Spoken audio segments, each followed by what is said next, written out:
Assalamualaikum and hi, kita jumpa lagi. Okey, kita pergi kepada tajuk fungsi kuadratik pula hari ni last week kita belajar persamaan kuadratik.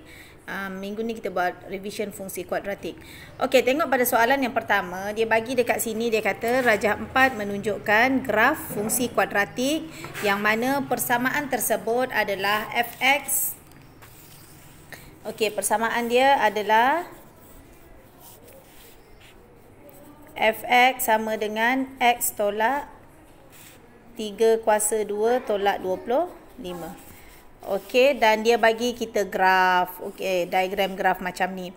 Right, saya nak ingatkan lagi sekali, dalam fungsi kuadratik kalau dia ada bentuk kurungan yang ada kuasa 2 dan ada nombor di belakang ni, awak kena tahulah ini kita panggil dia penyempurnaan kuasa 2, bentuk penyempurnaan kuasa 2, yang mana bahagian dalam kurungan ini kita nak cari.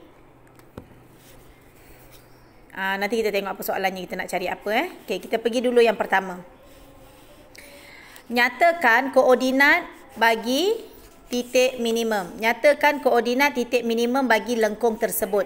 Okey, macam mana kita nak tahu dia adalah koordinat titik minimum? Ialah apabila first, namanya minimum apabila kita tengok grafnya yang pertama berbentuk minimum parabolik ataupun berbentuk senyum macam ni. So dia punya A depan dia ni depan ni sebenarnya huruf A depan dia adalah positif. Kat sini positif, maka bentuk dia minimum.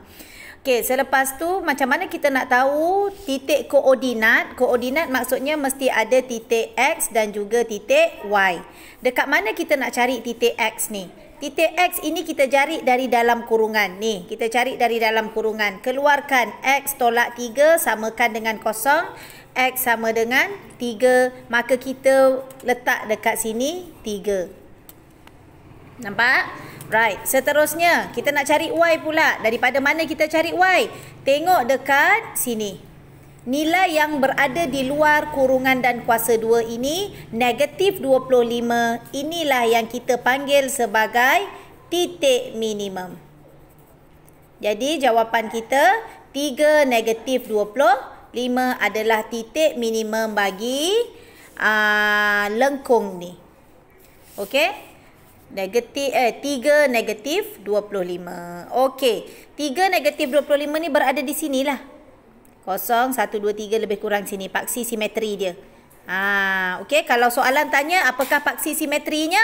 Ini dia punya jawapan dia juga. Sebab dalam kurungan ni X sama dengan 3 ni dia boleh jadi untuk X ni koordinat untuk X, koordinat X dia boleh jadi persamaan paksi simetri kalau soalan minta. Okey, dan dia boleh jadi nilai X. 3 ni, nilai X sama dengan 3 ni boleh jawab ketiga-tiga soalan ni. Okey? Right, soalan yang B pula dia tanya apa?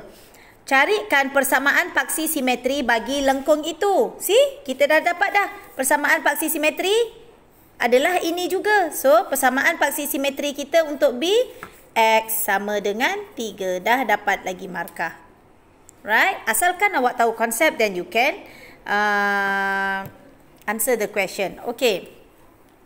Yang ketiga, yang C. Julat nilai X apabila Fx ialah negatif. Julat nilai X apabila Fx ialah negatif. So, negatif maksudnya lebih kecil daripada kosong. Dia suruh cari julat nilai X. Ini kita kena, kalau cari julat, kita kena buat lorekan lah.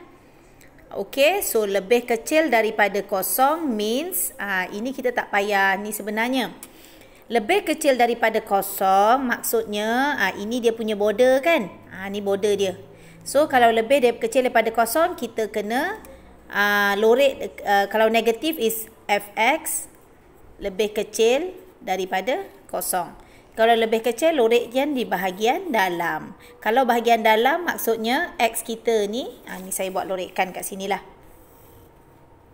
Dia dah bagi macam ni, kita tak payahlah bina lagi. Negatif 2 dengan 8. Jadi kalau dia kata Fx negatif lebih kecil daripada kosong. Jadi, kalau lebih besar, ini border dia. Ni buat border ni. Kalau lebih besar di bahagian luar kan? Ni lebih kecil di bahagian dalam. Lorekkan ni kita punya X. Jadi X kita lorekkan daripada negatif 2 dia ke kanan. So lebih besar.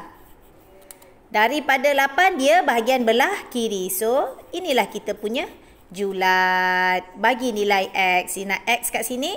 Julat X apabila Fx ialah negatif. Okay? So kita jumpa lagi.